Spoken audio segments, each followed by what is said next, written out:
Les dernières heures de Pompéi vous entreront, non pas parce que c'est de l'histoire ancienne, mais parce que cela pourrait se reproduire. Au fil de la journée, de plus en plus de débris sont tombés, et des gens se sont retrouvés coincés chez eux et sont morts ainsi. En un instant, la ville était florissante. Les marchés étaient animés, les fours chauds, les enfants riaient dans les rues étroites.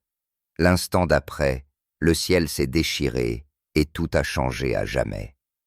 En seulement 32 heures, la vie telle qu'il la connaissait a disparu, étouffée par le feu, les cendres et le chaos, si soudaine et violente que même les scientifiques modernes ont du mal à la comprendre. Ce n'était pas une catastrophe lente, c'était l'anéantissement total. Et ce que les archéologues ont découvert sous des couches de cendres volcaniques témoigne d'une horreur bien plus sombre et plus troublante que quiconque n'aurait jamais imaginé. Accrochez-vous, car ce qui va suivre vous glacera le sang. Le jour où tout semblait normal. C'était le genre de matinée qui aurait semblé familière à quiconque vivait à Pompéi. Le soleil s'est levé sur le mont Vésuve, baignant la ville d'or. Les marchés ont ouvert, les fours ont crépité, et le bourdonnement des conversations a empli l'air. Les pêcheurs ont ramené leurs prises de la baie de Naples.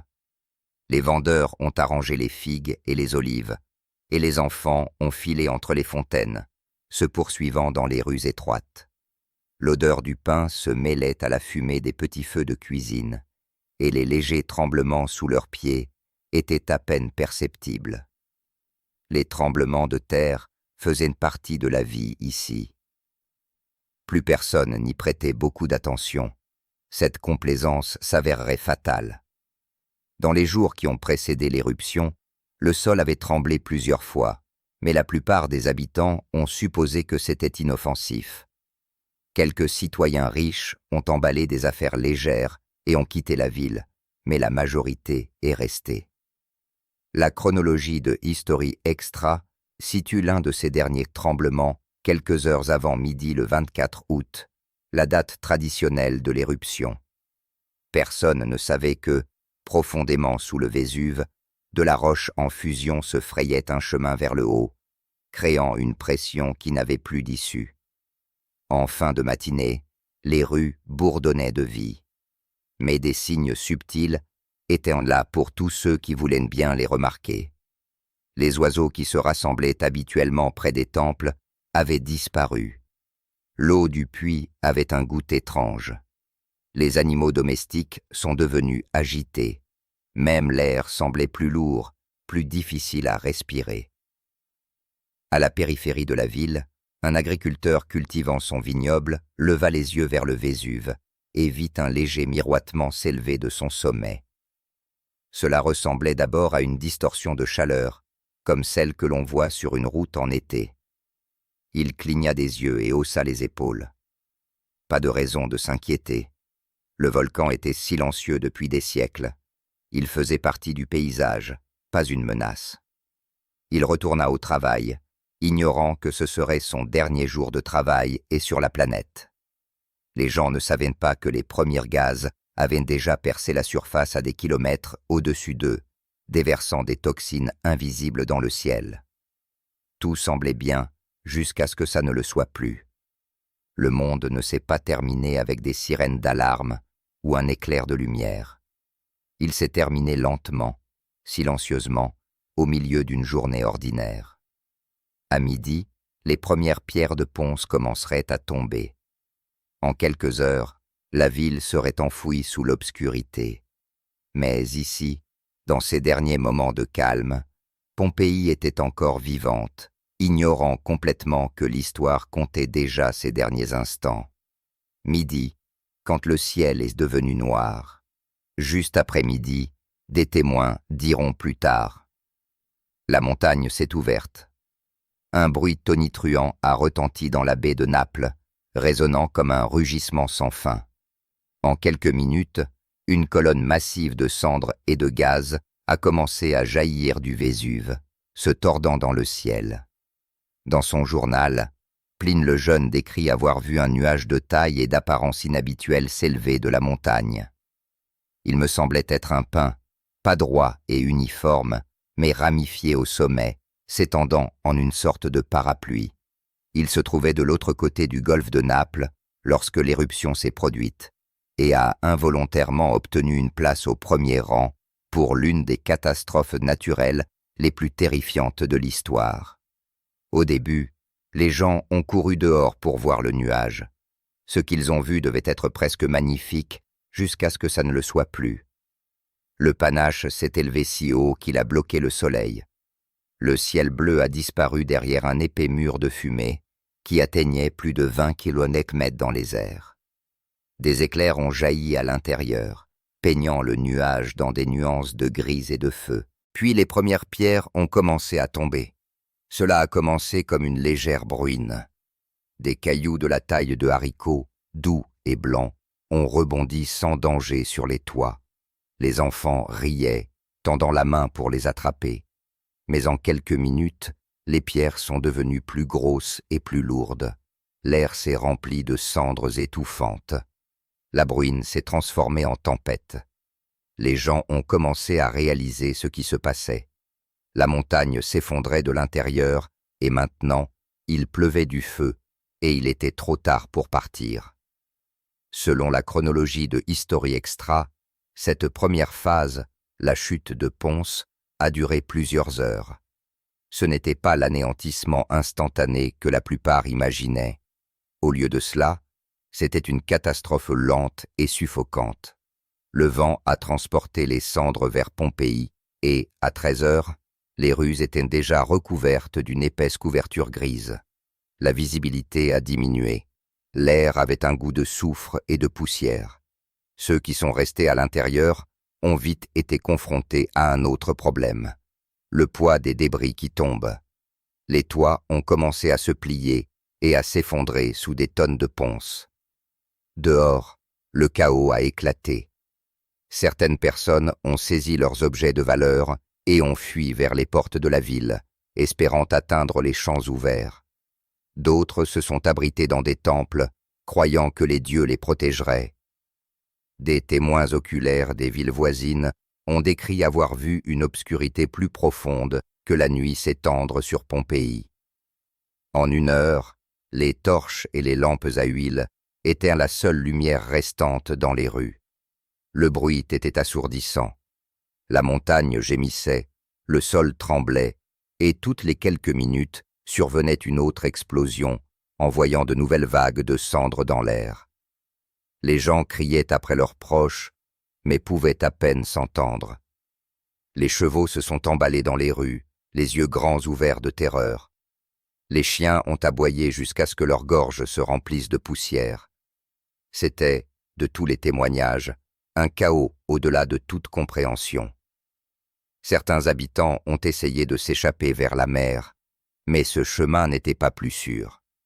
Le rivage était couvert de ponces dérivantes qui faisaient bouillir et bouillonner l'eau. Les navires ne pouvaient pas naviguer à travers elles. Ceux qui étaient piégés au port ne pouvaient que regarder le ciel continuer à s'assombrir, passant du gris au noir absolu. La chronologie de History Extra suggère qu'en milieu d'après-midi, la ville avait déjà été enfouie sous plusieurs pieds de ponce. Ceux qui étaient encore en vie avaient plus de mal à se déplacer. Les gens attachaient des oreillers sur leur tête pour se protéger et s'accrochaient au mur pour garder l'équilibre. Les pierres qui tombaient pouvaient écraser une personne en quelques secondes. Dans la maison du Faune, l'une des plus grandes villas de Pompéi, les fouilles découvriront plus tard des familles entières blotties les unes contre les autres, les bras enlacés sous des poutres effondrées. Pendant des heures, la tempête ne s'est jamais arrêtée. Les cendres se sont accumulées, recouvrant les portes et les fenêtres. La température a chuté brutalement alors que la lumière du soleil a disparu. Puis, vers le crépuscule, les grondements ont changé. Ils sont devenus plus profonds, plus rapides, plus violents. La colonne d'éruption qui s'était étendue sur des kilomètres dans l'atmosphère a commencé à s'effondrer sous son propre poids. Ce que personne à Pompéi ne pouvait voir, c'est que quelque chose de bien pire se formait haut au-dessus d'eux. Une avalanche mortelle de gaz, de cendres et de roches en fusion dévalant les pentes du Vésuve. La nuit arrivait, et avec elle, la prochaine phase de terreur. Pompéi était sur le point d'affronter quelque chose de bien plus mortel que des pierres qui tombent. Les dernières heures de la ville ne faisaient que commencer. La nuit la plus longue de l'histoire. Alors que l'obscurité tombait sur Pompéi, la ville était déjà à moitié ensevelie sous les ponces et les cendres. Ceux qui avaient survécu à l'après-midi étaient maintenant confrontés à une nuit sans fin. La chronologie de History Extra appelle cela l'étouffement lent de Pompéi. Une nuit où la peur s'est installée plus lourdement que les cendres elles-mêmes. À présent, les toits s'étaient effondrés dans toute la ville. Les temples, les maisons et les magasins s'étaient écroulés sous le poids implacable des ponces qui sont tombées pendant près de 9 heures. Les quelques lampes qui scintillaient encore projetaient une lumière faible et tremblante à travers les pièces remplies de poussière étouffante. Chaque respiration avait un goût de soufre. L'air brûlait les poumons. Dehors, il était impossible de voir à plus de quelques mètres.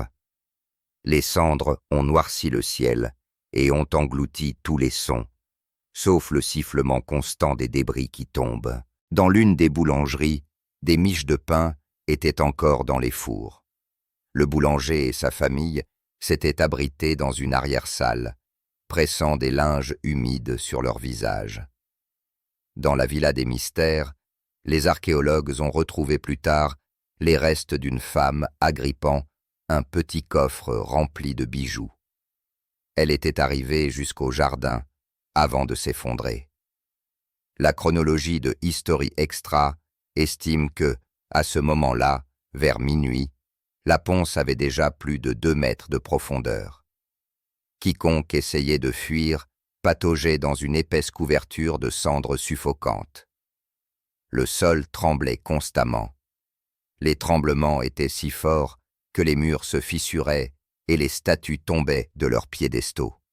Certaines personnes priaient, d'autres criaient. Beaucoup ont simplement attendu, espérant que le pire passerait bientôt. Ils ne savaient pas que l'éruption se poursuivrait pendant la nuit, devenant de plus en plus violente à chaque heure. Selon la chronologie, une pluie constante de pierres et de cendres a persisté jusqu'à juste avant l'aube.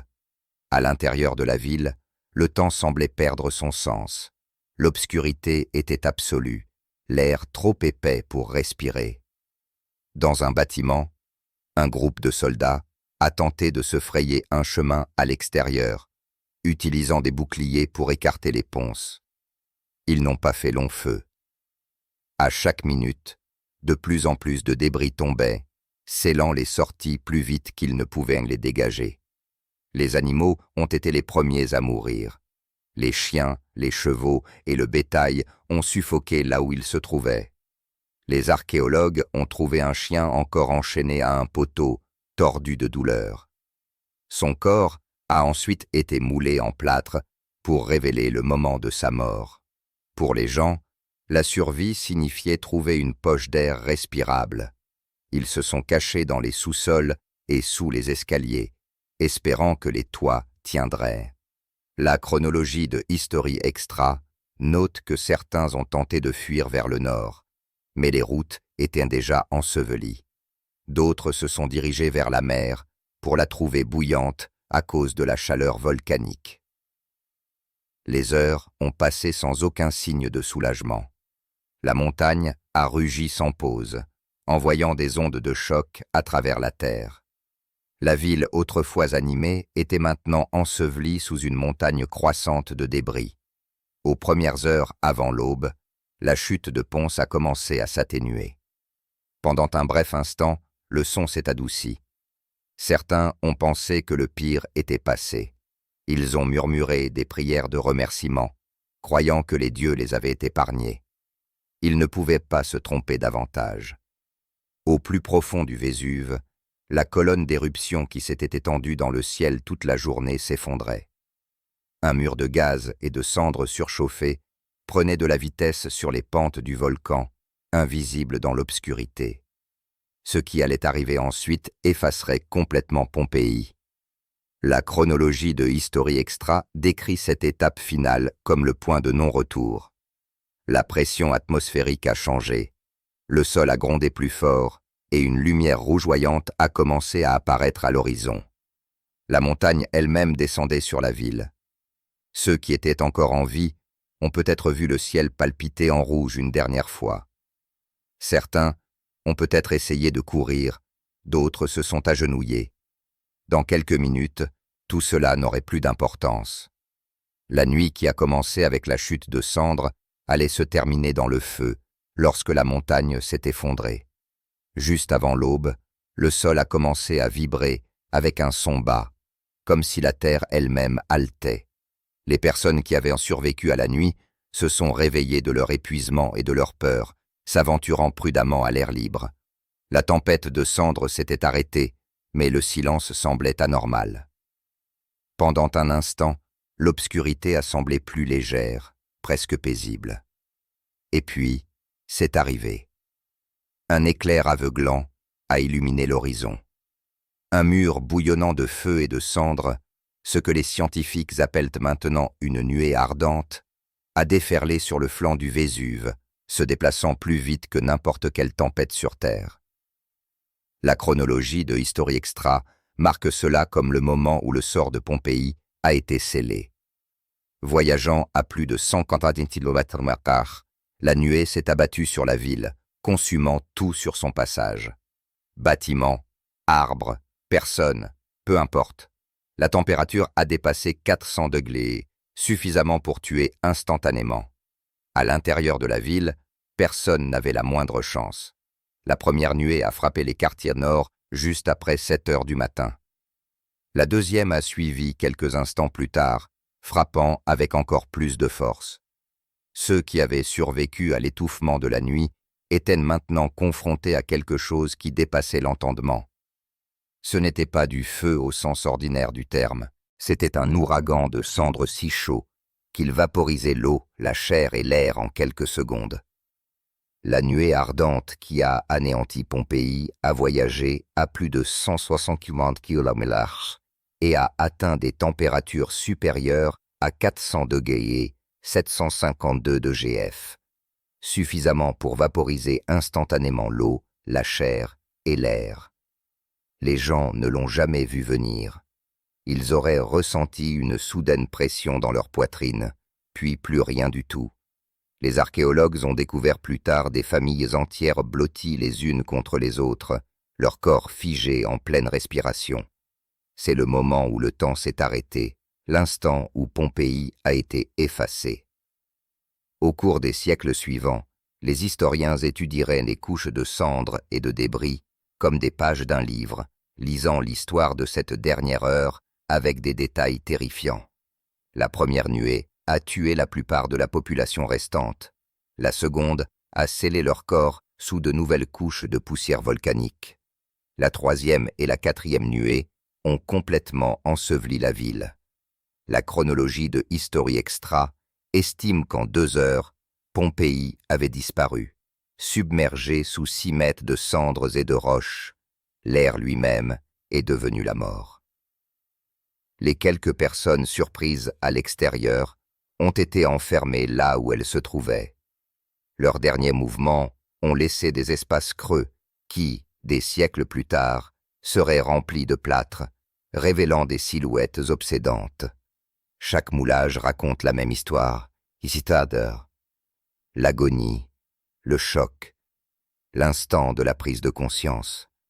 C'est ici que la vérité derrière le titre devient claire. Les dernières heures de Pompéi vous terrifieront parce qu'elles étaient horribles. Il n'y a pas d'autre façon de les décrire. Les survivants de la première vague de morts ne sont pas morts lentement, en luttant pour s'échapper. Ils ont été anéantis en quelques secondes, figés à jamais, au moment où la montagne s'est effondrée. L'horreur ne réside pas seulement dans la façon dont ils sont morts, elle réside dans la perfection avec laquelle leurs morts ont été conservés, comme une photographie prise par la nature elle-même. L'éruption a continué à faire rage pendant des heures après le dernier souffle de la ville. Des coulées pyroclastiques se sont déversées dans la baie, engloutissant les villes voisines comme Herculanum et Stabis. Le ciel est resté sombre pendant 2 jours entiers, pleuvant des cendres sur toute la péninsule italienne. Ceux qui se sont échappés par la mer ont décrit le site comme une fin du monde doublée, où le feu a rencontré l'eau et où la mer a bouilli sous l'effet de la chaleur. Lorsque l'éruption a finalement pris fin, il ne restait plus que le silence. Pompéi a été ensevelie, ses rues effacées, ses habitants inhumés exactement comme ils sont tombés. Des siècles passeraient avant que quiconque ne la retrouve. Ce que les archéologues ont découvert des siècles plus tard n'était pas seulement une ville en ruine. C'était un moment dans le temps, scellé par le feu. Chaque mur, chaque artefact, chaque visage racontait la même histoire. La vie figée dans sa dernière seconde. Et même aujourd'hui, alors que nous retraçons cette chronologie à travers les cendres et les ombres, une vérité se démarque. Les dernières heures de Pompéi n'étaient pas seulement tragiques, elles étaient indiciblement humaines. Et c'est ce qui les rend si horribles. Une ville figée dans le temps. Lorsque les cendres ont finalement cessé de tomber, Pompéi avait disparu. La ville qui autrefois bourdonnait de vie gisait ensevelie sous 6 mètres de débris volcaniques. Pendant près de 2000 ans, personne ne la reverrait. C'était comme si le temps avait décidé de fermer le livre et de ne jamais l'ouvrir. Mais lorsqu'il a finalement été ouvert, ce que le monde a découvert a laissé même les scientifiques sans voix. La ville avait complètement disparu sous un océan de cendres. De loin, le paysage ressemblait à un désert de sable gris, lisse et immobile. La baie de Naples scintillait tranquillement, comme si de rien n'était. Mais sous cette surface calme se trouvait l'une des tragédies les mieux conservées de l'histoire de l'humanité. Lorsque les fouilles ont commencé au XVIIIe siècle, les ouvriers pensaient creuser dans un sol durci. Puis ils ont trouvé des murs, des fresques, des bijoux et des squelettes. Mais ce n'est que dans les années 1860 que l'archéologue Joseph Fiorelli a fait une découverte qui a tout changé. En creusant des cavités laissées dans les cendres durcies, il a réalisé qu'il ne s'agissait pas d'espaces aléatoires. C'étaient les formes de personnes. En les remplissant de plâtre, il a recréé les positions finales des victimes. Ce qui est ressorti de ces moulages était presque insupportable à regarder. Un homme se protégeant le visage, un chien tordu de douleur, toujours enchaîné, une mère enroulée protectrice autour de son enfant. Ce n'étaient pas des ruines abstraites, c'étaient les dernières secondes de la vie humaine, parfaitement capturées. Chaque ride, chaque pli de vêtements, même la texture des cheveux avait survécu. La description glaçante de la chronologie de History Extra sur les dernières nuées avait maintenant une preuve visible. La preuve que la fin était venue, non pas lentement, mais en un instant. La ville elle-même semblait étrangement vivante. Des miches de pain étaient encore dans les fours, avec la marque du boulanger visible sur leurs croûtes. Les tables étaient dressées pour des repas qui n'ont jamais eu lieu. L'épée d'un soldat était appuyée contre un mur où il devait l'avoir laissée quelques instants avant que le ciel ne s'effondre. Dans une maison, une marmite de lentilles était à moitié cuite sur la cuisinière. Même des graffitis sont restés sur les murs. Des notes, des blagues et des déclarations d'amour figées dans le temps. « J'étais ici », avait écrit un homme. Il avait raison. 2000 ans plus tard, il l'était toujours. Plus les archéologues découvraient de choses, plus l'image devenait claire. Pompéi n'était pas seulement une ruine, c'était un portrait de la vie interrompue. Contrairement à d'autres villes antiques détruites par la guerre ou la décomposition, Pompéi avait été scellée en un instant. Les cendres ont agi à la fois comme tombeau et protecteur, préservant les couleurs, les meubles et même la nourriture. Cela a donné aux historiens un aperçu de la vie romaine quotidienne qu'aucun document ou légende ne pouvait décrire.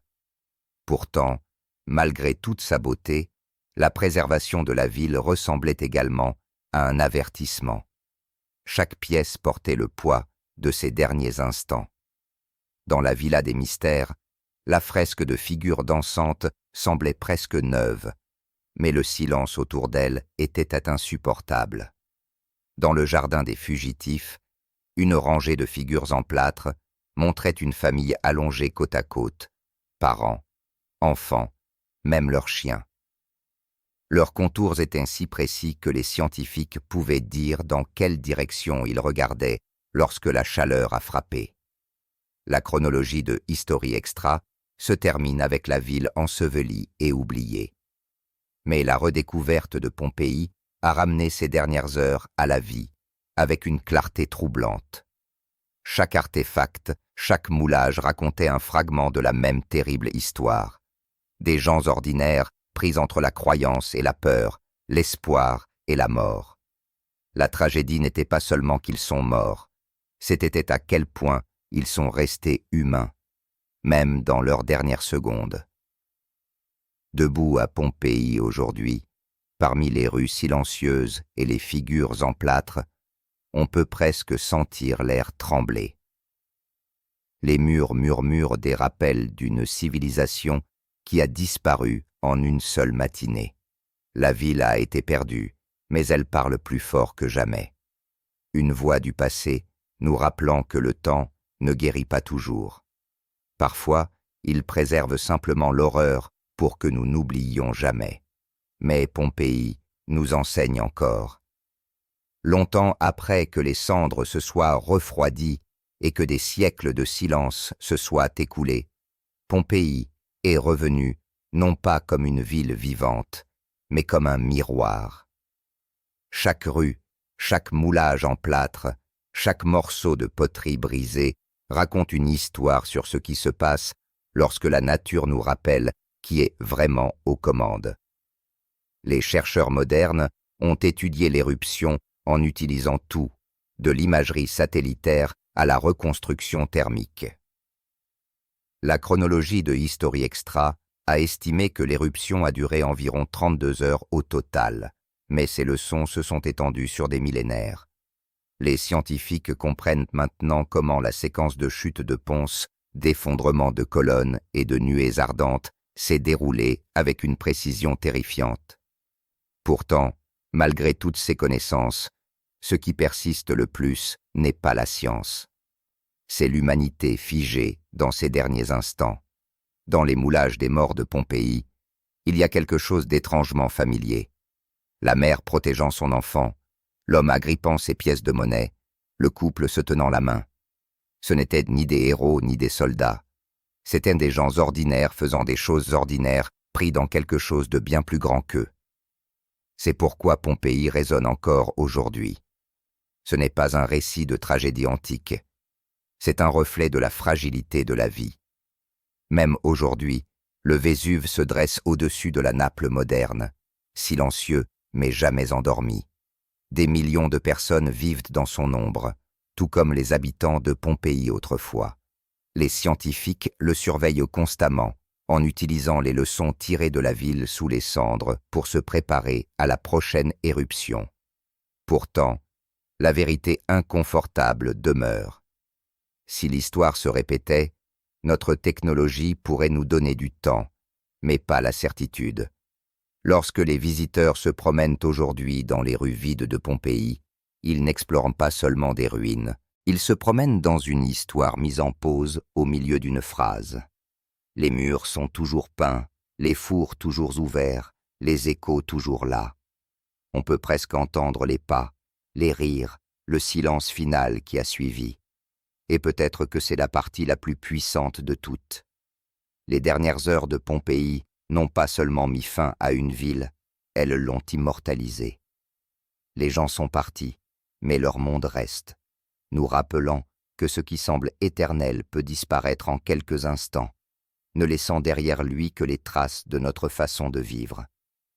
Si une ville entière pouvait disparaître en une seule journée et nous parler encore 2000 ans plus tard, que pensez-vous que notre monde laisserait derrière lui si une catastrophe frappait demain? Faites-le nous savoir dans les commentaires. Merci d'avoir regardé et à bientôt dans la prochaine vidéo.